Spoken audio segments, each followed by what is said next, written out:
Manor.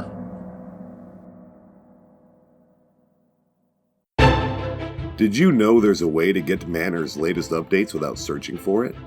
Now you can by subscribing to Manor Newsletter.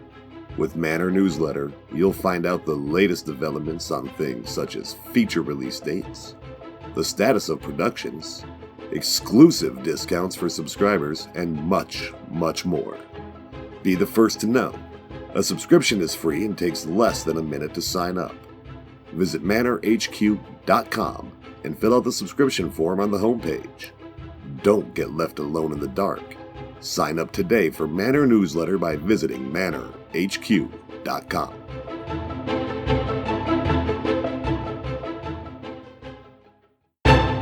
Follow Manor online and on social media.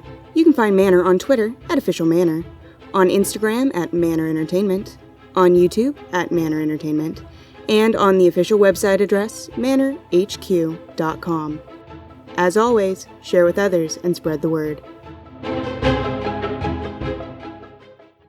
Warning. The following program may contain violence, explicit language, sexual situations, and dark content, unsuitable for some listeners. It is intended for mature audiences only. Discretion is advised.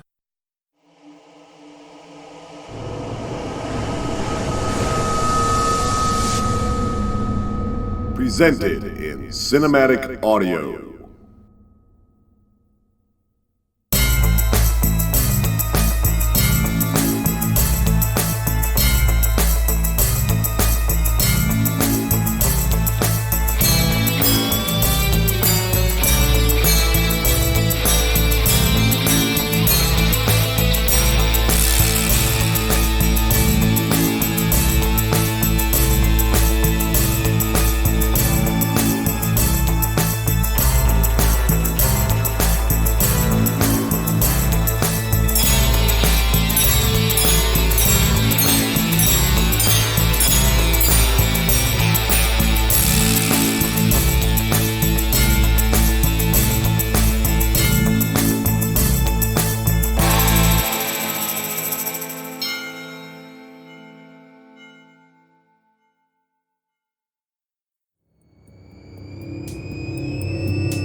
She treaded water in the deep end, observing screaming brats with quiet distaste.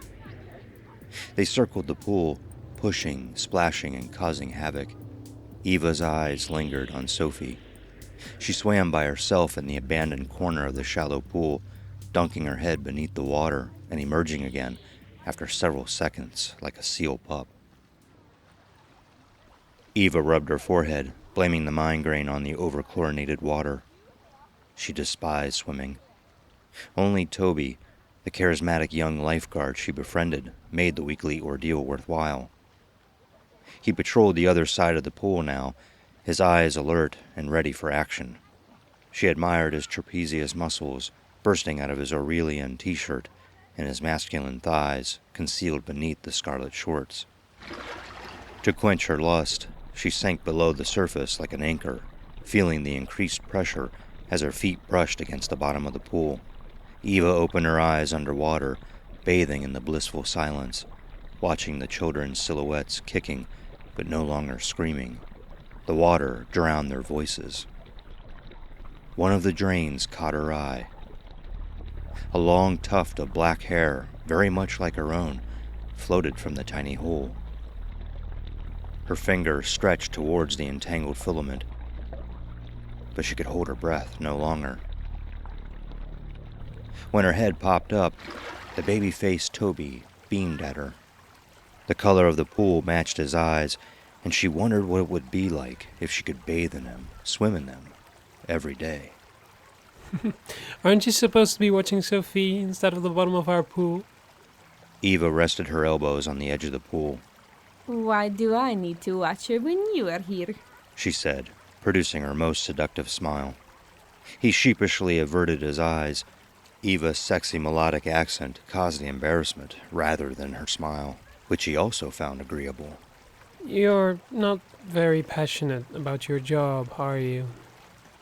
Honestly, no, I'm not. I only applied to be an au pair because I wanted to experience a different culture. Bulgaria is such a backward nation full of simpletons, and I have always dreamed of visiting sophisticated countries like England or America. Of course, I come from a poor family, so my parents could never afford to finance my trip. A friend of mine recommended a student agency that specialized in placing young girls into families abroad to help them with childcare, light cooking, etc. So you're basically a servant. I hate to admit it, but yeah. The agency only failed to mention how fucking spoiled this child was going to be. English kids are so poorly disciplined. That's the biggest cultural shock I've had so far, I think. Bulgarian children might be poor, but their lives are enriched with simple happiness and activities like running around in the forest, climbing trees, playing games. Not shacked up in their little rooms, Skyping on their phones all day. Their parents are practically robbing them of their childhood by supporting this brainwashing technology age we live in. I know what you mean. I grew up like that. My folks are outdoorsy people too, and most of my childhood was spent outside playing sports. Guess it depends on the parents rather than nationalities. True, but Sophie is spoiled. Plus, she hates my guts. Gerard, her dad, told me that her mother died of leukemia last year, and obviously he needed domestic help. He works in London as some kind of sales executive and is hardly ever home. He decided to hire an au pair because he wanted his daughter to learn about other cultures. I taught her that the city that I'm from is spelled almost the same as her name, Sophia. She liked that.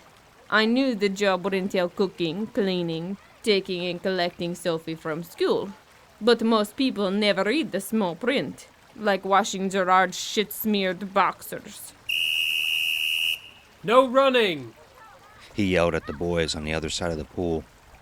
The display of authority, the sudden change in his voice, that savage dominance turned her on. So, why does she hate you? Well, my theory is that she is jealous of the attention I get from Gerard. After the death of her mother, she got used to the fact that she was the center of his universe. She didn't have to compete for his attention, but now when she sees us joking and laughing together, she doesn't like it.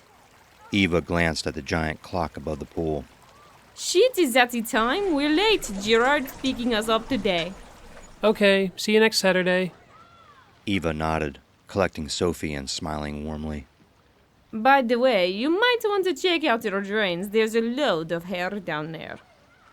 Her accent thickened, and he failed to understand the full sentence, but grinned anyway. His eyes devoured Eva's voluptuous body as she walked away.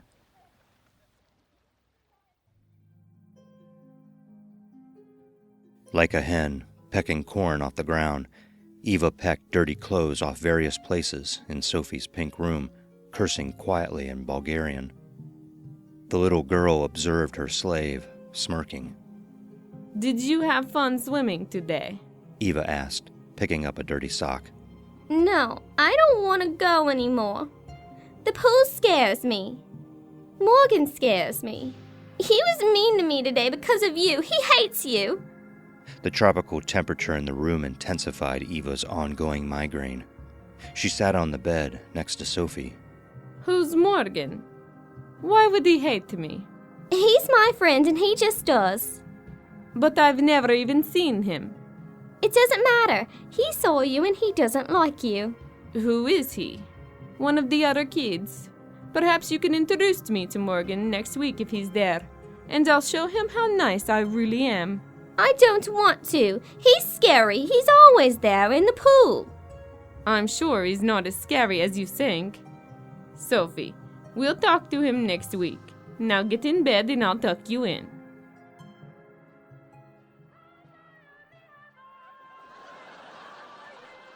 Eva closed the door behind her and strolled into the not-too-distant living room. Why would Sophie say such horrible things to her? Was jealousy really the root of the problem? She searched her memory, but did not recall seeing Sophie talking to anyone. Perhaps she missed something while she flirted with Toby.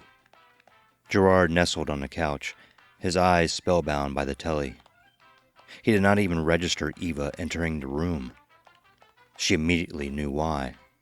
A bottle of Kraken, his favorite black rum, stood on the table, a quarter already consumed. She lingered there in the shadows, watching him. He looked sad. Eva assumed he still missed his wife. His static eyes seemed far away, the program a mere background noise. After a while, she realized it was the dancing flame of the candle that mesmerized him. She cleared her throat and sat next to him. Hey, there she is. How are you? How did the swimming go? Gerard asked, his voice dulled with liquor. Fine, thanks. I see you're having fun by yourself, said Eva, trying not to sound bitter. Gerard fingered the glass on his lap. The high-pressure job, reflected in his many wrinkles, troubled her. She noticed his daily alcohol intake increased too. How can I have fun when you're not here? Eva removed the glass from his grasp. Listen, we need to talk. It might not be the best time for it, but I need to get it off my chest, she began, watching his eyes struggling to focus. Sophie's been acting strange these last couple of weeks, and she doesn't want to go swimming anymore. The pool scares her. Of course it scares her. She's 9 years old. Every child is scared of water. They're scared of drowning. Well, she doesn't seem to be scared of drowning. Apparently, she's scared of Morgan. Morgan? I take it that you're referring to one of the other kids, and not the Welsh water spirit. Water spirit? What are you talking about? Well, I used to read stories to Sophie when she was little about Morgans. They were known to lure men to their deaths by their sylphic beauty, or with glimpses of underwater gardens with buildings of gold and crystal. Shut up, Gerard. This is important. I think she's not coping with the scenario very well. You know, us being together. She's obviously still upset about Cynthia's death and is not comfortable with the idea of me replacing her mom. I know. But we're taking things slowly, aren't we? The longer you're around, the more she'll get used to your presence and might accept the fact that you're part of this family. And if she doesn't, will you discard me like a piece of garbage? Look, it's obvious that Sophie loves you dearly and doesn't want to share you with anyone else, especially me. I'm starting to think that she's invented this Morgan as a way to express her hatred for me. Or maybe she feels isolated, so she's created an imaginary friend. Sophie is a very solitary child. She's not interacting with the other kids as much as she should. There's nothing wrong with a bit of solitude. I was isolated as a child, and I turned out fine. Isolation will give her the opportunity to read books. It will help her to focus on other things, significant things, not slacking outside and getting corrupted by outsiders. Maybe she's slightly jealous of us being together, but she'll get over it soon enough. You'll see. Just ignore it. Eva sighed and crossed her arms. 6 months had passed since she became a part of this family, and only 2 months since she began sleeping with Gerard. She loved him, despite the shocking age gap. She preferred older men. They were wiser, more settled, and definitely more skilled in the bedroom. Let me brush your hair, Gerard offered, out of the blue. He adored her hair. They reminded him of the ethereal Rapunzel from the fairy tale by Brothers Grimm. Rapunzel's hair was so long that she could wrap it around a hook beside the window, dropping it down to the prince so he could climb up to her lonely tower, except they were blonde, not raven black like Eva's. Gerard ran the brush through her rich mane, sniffing a strand in his hand that still reeked of chlorine. I've got this awful premonition. Don't be silly. Sophie likes you very much, as do I. She just needs a bit more time to adjust, that's all. Eva attempted a smile, but it was not sincere. She dreamed the darkest of dreams that night.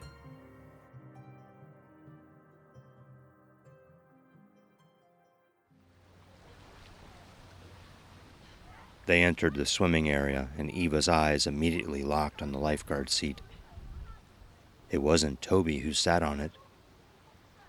Disappointment spread through her like a plague of locusts. She grasped Sophie's hand in hers and walked towards the pool, avoiding a bunch of screaming kids who shoved past them. I'm scared. I don't want to swim today. Sophie groaned. What are you scared of? Oh, yes, I remember. You're scared of Morgan, right? Is he here today? Show him to me. Sophie bowed her head, nibbling at her lower lip. He's always here, hiding in the pool. Well, show me where he's hiding and we'll talk to him together. No, I'm scared he might hurt you. I'm a big girl from a rough country. I can handle myself. She winked at Sophie. Maybe later. Sophie slipped out of her hand and bombed into the partially empty pool, a rarity on a Saturday afternoon. Fine, have it your way as usual. Eva observed from a distance once again, leaving the girl to her own devices. She still contemplated how spoiled and pampered English children were. Nothing made her blood boil more than seeing a 7-year-old child spilling out of a pram. She'd had no such luxury in Bulgaria. Her father made her walk everywhere as a child. Only when her legs truly tired did he swing her onto his shoulders. But none of this pram shit. Damn these parents and their selfishness.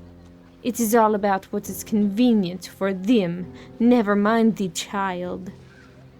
She began to get seriously bored and missed flirting with Toby. She missed his baby face and blue eyes, his smile and good nature. Eva loved Gerard, but Toby certainly was worth sinning for. It started to get busy now. More mothers entered the pool with their offspring. Eva grinned at the scene unfolding before her eyes. The pool resembled a giant pot of children, crammed in, overspilling, screaming and slowly roasting above the flames. If only she could be the imp and poke them with her fork. He wants to meet you now, Sophie declared, snapping Eva out of her reverie. Sorry, darling. Who wants to meet me? Morgan. He's down there waiting for you. Eva followed her finger, pointing towards the deep end of the pool. There's no one there, Sophie. Yes, there is. Morgan's down there hiding in the bottom. You want us to swim to the deep end of the pool? That's not a good idea, honey. You're too young and you might drown. But he's there waiting for us. Eva blinked several times. What was wrong with this child? Was she winding her up? Was this all a big joke to her? Did Gerard put her up to this? Why would he? If this carried on, she would suggest to him that his daughter needed to see a psychiatrist. This surpassed normal behavior. I tell you what. You stay here, be a good girl, and I'll dive down there and take a look. Deal? Sophie thought about it for a split second. Okay, but be careful. I don't know what he wants from you. Don't worry, darling. He probably wants to tell me in secret how beautiful you are and if he can have your number. Eva joked, disgusted with her attempt at flattery. Yes, that's it. Spoil her even more. But I need to win her over somehow. You take a seat over there on the bench and I'll be back in a minute, darling, she said, wrapping her in a giant Mickey Mouse towel like candy floss on a stick. Eva walked cautiously along the edge of the pool, right towards the end. She read the sign, deep end, depth, 5 meters. as if to reassure herself that this was the right place. She stared into the water, watching tiny waves form on the surface. The bottom appeared so close, yet so far. It glittered in the light, inviting her, calling her. She wasn't the strongest swimmer, but did not fear water. She waved to Sophie and took a deep breath, diving into the pool with eyes open, swimming ever deeper towards the bottom. She held her nose and equalized her ears. The pressure surprised her, even at 5 meters. Eva glided effortlessly along the bottom of the pool, looking in all directions and eager to find Sophie's mysterious friend. The filthy drain she noticed last week caught her attention again. She could no longer see any hair floating from it, but decided to take a closer look anyway. She swam towards it, running her fingers over the smooth surface of the opening. Eva gazed into it for a few seconds when she heard a feeble whisper behind her. She flipped around towards the sound, her long Rapunzel hair floating all around. She regretted not tying it up. The water revealed nothing but blurry images of children's legs. The temperature of the pool dropped, and soon she would run out of air. Eva began to surface, but an invisible force yanked her hair from behind. Her heart hammered as she desperately struggled to turn around, realizing that her long hair must have gotten tangled in the drain. Panic kicked in. She could not breathe. She could not swim. She could not escape. She could only scream, and scream she did, although it wasn't really a scream, but more of a yelp. Eva watched bubbles slip out from her mouth as she struggled to free herself.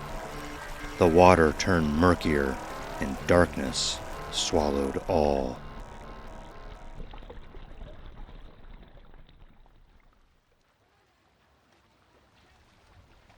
As instructed, Sophie sat on the bench, smiling and humming. She watched the minutes pass on the enormous clock above the pool. How long has it been now? 10 minutes? Maybe more? A lifeguard noticed Sophie at last from his little tower. He climbed down and sat next to her. "Hello, are you okay?" Yes, thank you. replied Sophie, like a good girl. "A young girl like you should be accompanied by an adult at all times. You know, we don't want any drowning accidents. Where's your mother?" My mother's dead. Answered Sophie, gazing at the clock and wondering if Morgan had succeeded.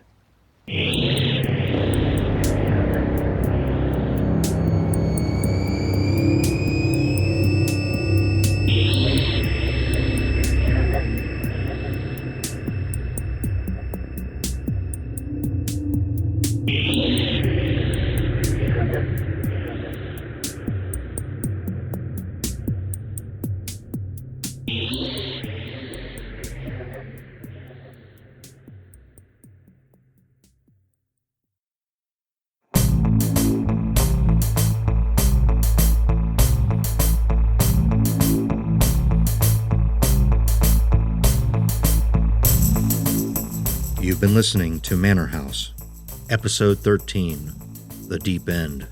This episode was originally recorded and produced in 2015. Manor House was presented in cinematic audio. Subscribe to this show and leave a rating, a review, and general feedback wherever you're receiving this program. Share with others on social media and at home. Your feedback, as well as sharing with others, helps grow and continue future productions. Credits. Performances by Tisha Boone as Eva and Sophie, RWTN as Gerard, Aiko as Toby, Rock Capuano as narrator. Story by Eric Hofstadter. Script by Rock Capuano. Music and sound design provided by Edel SFX. Manor House theme song by Alan Postscript. Theme song based on The Shining by the Angelas. Cover art by David Mack. Manor House was created by Rock Capuano. Manor House is a Manor Entertainment production. The story, all names, characters, and incidents portrayed in this production are fictitious. No identification with actual persons, living or deceased, places, buildings, and products is intended or should be inferred. This production is property of Manor Entertainment, LLC.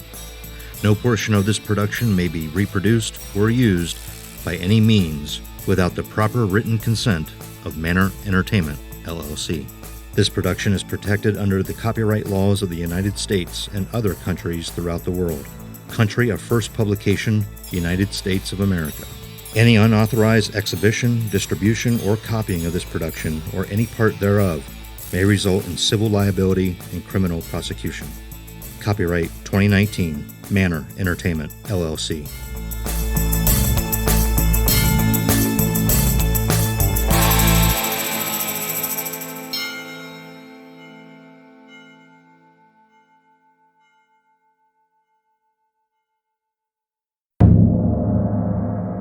Manor.